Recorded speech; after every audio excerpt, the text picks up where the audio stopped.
Hello, my name is Sarah Reedy. I'm a troop leader from the Holt-Diamondale Service Unit area, and today I'm here to chat with you a little bit about social media marketing as a part of the new entrepreneurship badges that Girl Scouts has just released. So specifically the Business Jumpstart for juniors, the Business Creator for cadet, and Entrepreneur Accelerator for ambassadors.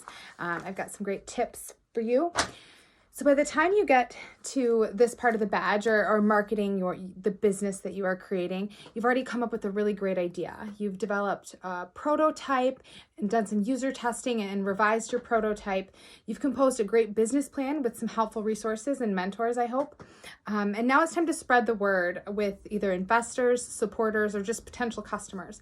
And of course, now social media and online is more important than ever. It's a more interactive form of media than other maybe marketing efforts like newspapers and TV and flyers and posters. I mean, those things are great too, but the social media is just that, it's social. It really provides an opportunity for you and your community to engage with each other and interact.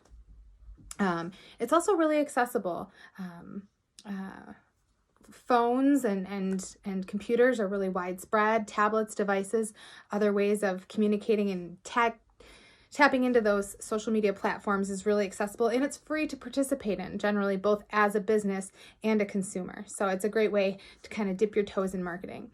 And they say 68% of American adults are on Facebook, 78% of 18 to 24-year-olds use Instagram, and 45% of that same age group are on Twitter. So you can really reach a broad audience for minimal investment. So it's really a great idea to include some social media marketing in your business plan for any entrepreneur. So then the first question becomes, like, which social media platforms are really best for what product or service you're selling? And I'm going to include a graphic kind of down in the comments that's got a great breakdown of some of the more popular social media sites, whether it be Facebook, Instagram, Twitter, Pinterest, YouTube, TikTok, whatever those might be, to really reach your demographic, because that's an important question. You need to know your audience. If your audience is dads who mow the lawn, well, which platform might we find dads on? Or if you're selling a product that's designed for younger kids, where might their moms be found? Or if you're selling a product or service that's targeted more towards high school girls, well, which platforms do they use? Thinking about which platform matches your audience and really being intentional about where you're spending your time and energy is a really wise move. So make sure you check out that infographic that I've attached to help you select which platforms might be best for you. Once you've kind of nailed that down, go ahead and set up a brand new account or page or profile for your business. It's not a personal one, it's a business one.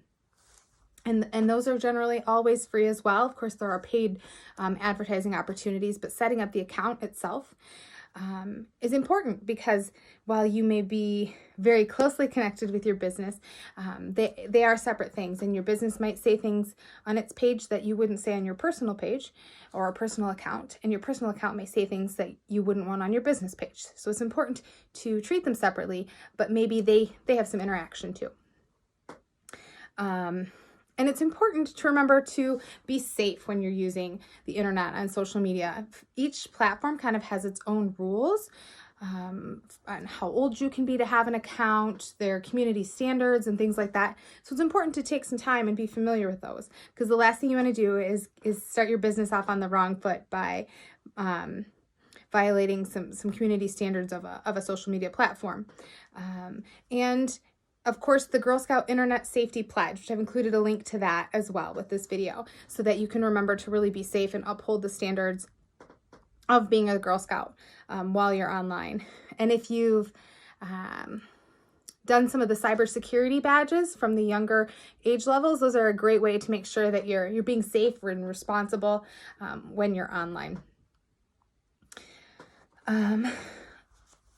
So the next step as you're kind of creating those profiles is to really think about your business brand. And as an entrepreneur, oftentimes you are also part of that brand. So make sure that you're presenting yourself in a way that makes your business proud and speaks to the product and service that you've worked so hard on. And being consistent about that brand. So if I were to say things like big bows and glitter and pink and cupcakes, one of the first things that comes to my mind is JoJo Siwa, right? She's got a great brand. She's on point. She really is consistent about incorporating those things into her brand.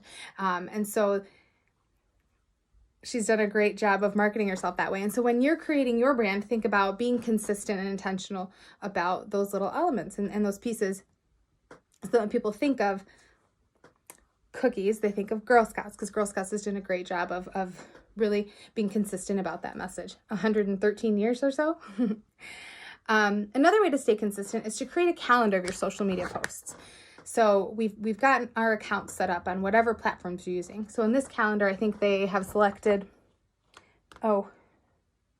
whatever platforms they're using, they made a calendar. They wrote it down. So cadets, this is a great way. This would be a great tool for you to like track what you're going to do across different platforms. So you could say like on Monday, you're going to do a motivational Monday on Facebook. And on Tuesday, you're going to share a relevant news article on Twitter. On Wednesday, you're going to post some pictures on Instagram. And so just having a checklist and kind of organizing it in a way. And I've got a link to a couple of these too as well.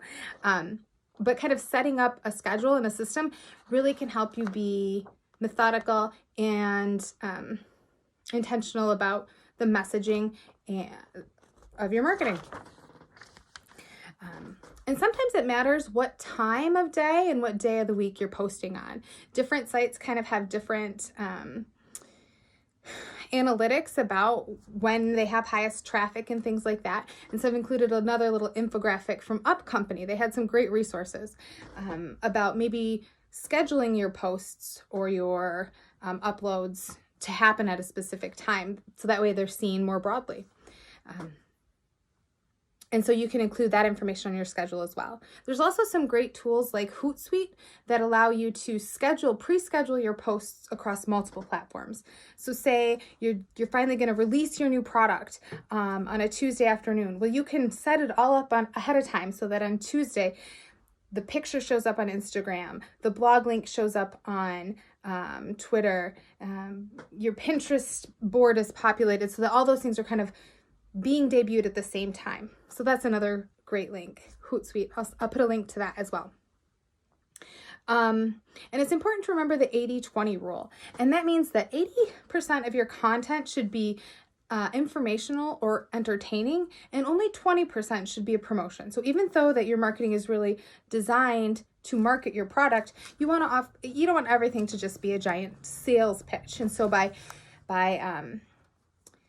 educating your potential clients or customers, you're building trust in your brand, and that's a really important piece. And so make sure that you are spending time sharing industry news, information that's related to your service or product that's fact checked. We want to make sure that we're spreading accurate and truthful information online. And it's always important when you're doing those things, when you're sharing articles, statistics, or information, to give credit where credit's due. So let everybody know where you're getting your information from. Or if you're sharing a blog post, don't copy and paste the text. Link to the actual blog so that the person who spent the time creating that other content that's really relevant to what you're doing, they get the credit for the hard work that they've put in. But statistics are a great thing to share because it's an easy grab. So maybe what you've created is a new a dog leash that has maybe a little attachment that holds treats, and it also has the little doggy bags, and maybe it has a clip on it for hand sanitizer as well. I don't know. And so having some kind of post that shares a statistic about dog walking would be really relevant and eye-catching to dog walkers. All right. And also when you're doing things on Facebook, especially, or Facebook or Instagram or TikTok or anything, and you're doing it live or anything recorded where they can really engage with you as part of the brand, it's important to remember to be yourself. You'll be more confident and comfortable that way. And I think your potential customers will see how genuine you're being. If you're trying to be fancier or maybe just someone that you're not, I think it'd be harder to really sell yourself as a brand that way. But also believe in yourself. You've got this. You've done all this hard work. You've come up with this great idea. You've worked so hard on your prototype that the world needs to know about it. They need to know. So believe in what you're doing. You've got this. But think outside the box. With all the access to different information and different platforms, it's kind of hard to stand out. And so you kind of got to think outside the box for some new ideas to really catch people's attention and draw them in so that you can share with them this great thing that you've created. So I've got a few ideas to share with you. Let's see. So memes are super popular and super easy and in a super great way. And I'm going to share this one. I'm going to try and put them up across too, but I've got this Baby Yoda, right? Baby Yoda's super popular. I don't know who he is, but lots of people do. And look, he's eating a little Samoa, right? So people are going to see that and they're going to smile. And so if you had some engaging text at the bottom that was related, now this, clearly you'd use this for cookies, but maybe Yoda would be walking a dog with your fancy little dog leash. I don't know, but something eye-catching. So memes are a great way. It's important to make sure that memes are not offensive and that they're not maybe negative in nature. Like there's nothing negative about Baby Yoda eating a Samoa, right? We're keeping our messages positive and encouraging for our product. So cadets, this is a super easy, there's lots of simple photo editing apps that would allow you to easily create memes to promote your product or service online. And they're super easy to share. You can put some fun hashtags down there. Bam, you got it. Another thing that's super popular that would be a great choice maybe for cadets to focus on is those unboxing videos, right? When people are unboxing things, younger viewers would love that kind of thing. And so I just wanted to give a shout out to this Girl Scout troop out in California. They did an unboxing of the cookie rewards for 1 year. And so they did it on YouTube. They have some great branding on there. But unboxing videos, people are so intrigued by learning all about a product. So unbox your own product. If it's the dog leash idea and you've got it in a cute little bag, talk about the bag and the packaging and open it and bring it out. Make sure you're very descriptive about the materials that are made up of the handle and how it feels in your hand, and how easy maybe the bags are to get out, or the smell of the sanitizer that's part of the project. So those unboxing videos, those are really engaging and people love them. Some other great ideas is when you're posting using emojis.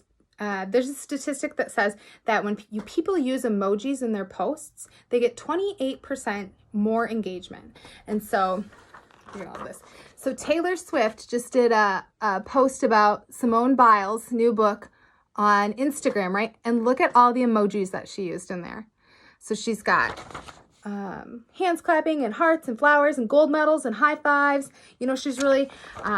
she's using a lot of emojis, so it catches your eye really quick because instead of text, you see just this great colorful blast there. Another great thing that Taylor's doing is that she's giving props to somebody else. She's lifting up another person, another powerful woman, and that's really great too. So that's always a great way to spread positivity and to enforce your brand. So yeah, emojis are a great tool when you're posting.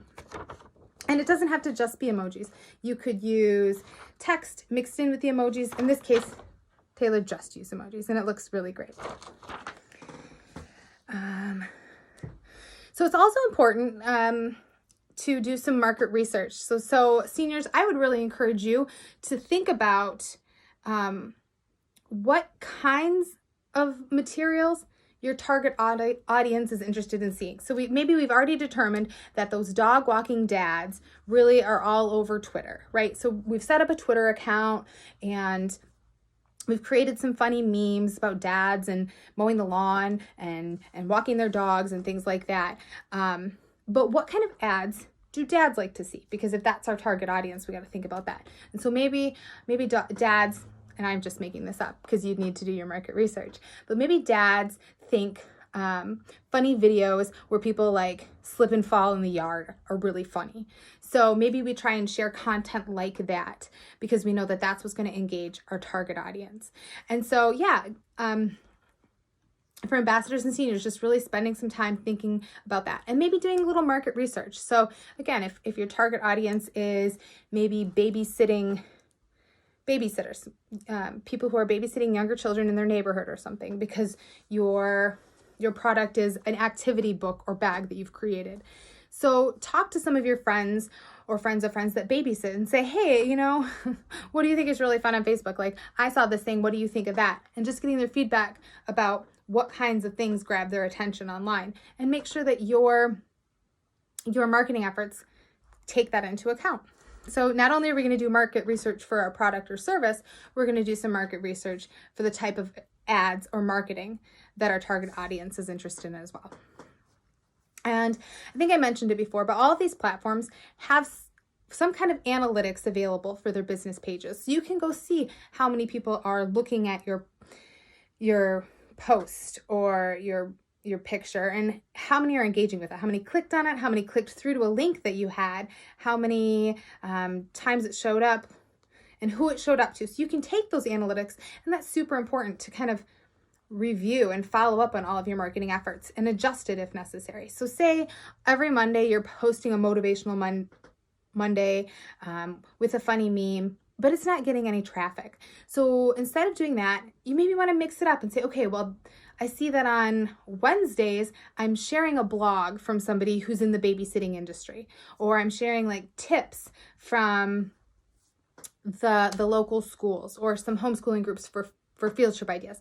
And those are getting lots of traction. So maybe you want to up those kinds of posts as opposed to the memes. But again, you got to check in the first place and review your plan as you're working and adjust as necessary. All right, some other good ideas. Let's see. So I don't know how many of you know of Mariah Elizabeth. She is a great YouTuber. She creates slimes, and she is a fantastic artist. And she created this book called Create This Book. And one of the things that she does on all of her social media to get people really engaged is she asks them to share what they've done with the books, or what they've colored, or the squishies that they've made over. She really asks for that feedback and wants people to share what they've done on her page. And so she gets lots of engagement that way. And more people are coming to her site and buying her book and her other kinds of merchandise. And so when you've got your dog walking, or your dog leash that you've created, maybe you do a contest where you ask everyone to share pictures of their dogs. I think that'd be a great way for seniors to kind of reach out and create that engaging content. You want to see people's dogs. And so everybody's sharing pictures of their dogs, and they're engaging with your page. So the next piece is, it's really important to follow up. And so if you're asking something of them, show me pictures of your dog. Well, when they share a picture of their dog, hop on and say, oh my gosh, he's so cute. Or look at that silly guy rolling around on the ground. Engage with them. Let them know that you value their engagement with you. That's going to create a lot of trust in your brand. And they're going to have kind of those hooks towards your business, because now you've engaged with them. And you said their dog was cute. Who doesn't like to hear that their dog is cute, right? Let's see what other great ideas we have. So I mentioned before using hashtags, right?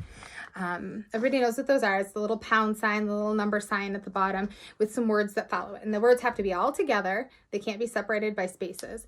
And sometimes it's super fun to do things like, I only made this hashtag because my mom said not to, something really long. And those are great for your personal page, but on your business page, you might want to keep it a little more relevant, because people use those hashtags to find more things that are similar to what they're already looking at. So for our dog leash, we could say dog walking, dog leash, dogs at the park, dogs of Instagram, things like that. And they do say that really 9 is the maximum number of hashtags that you should use on any kind of business post. Even though a lot of sites will let you use more, 9 seems to be a good number for demographic purposes.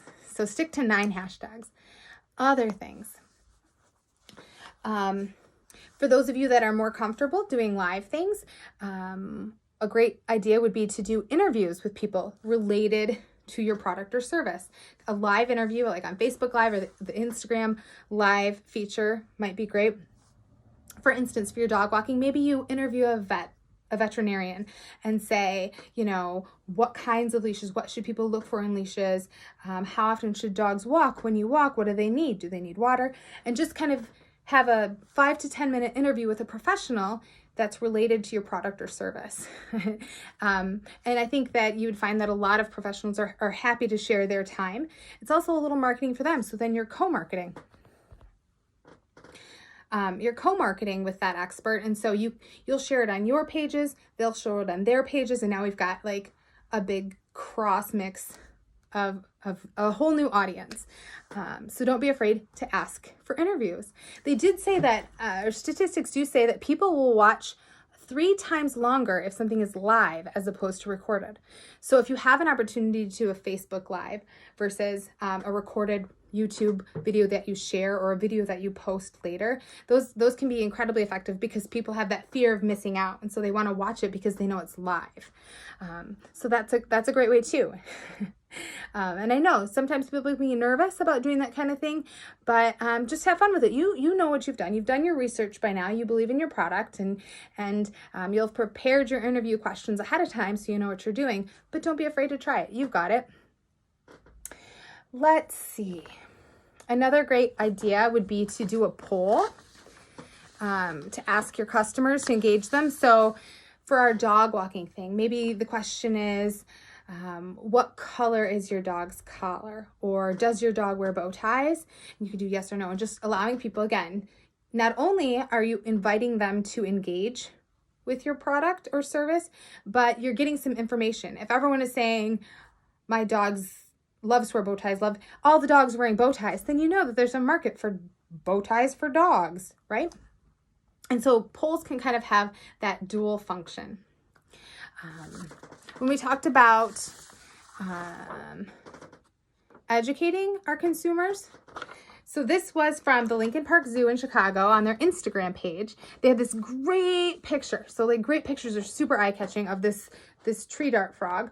And I know you can't read it from there, but I'll share it below too. But it says, notice anything special about this belly? Fire-bellied toads have unique patterns on their bellies, which allows them to be told apart. So I'm sorry, it's not a dart frog. It's a fire-bellied toad. Silly me. But so I'm learning something about them, but really I was first drawn in by this amazing picture.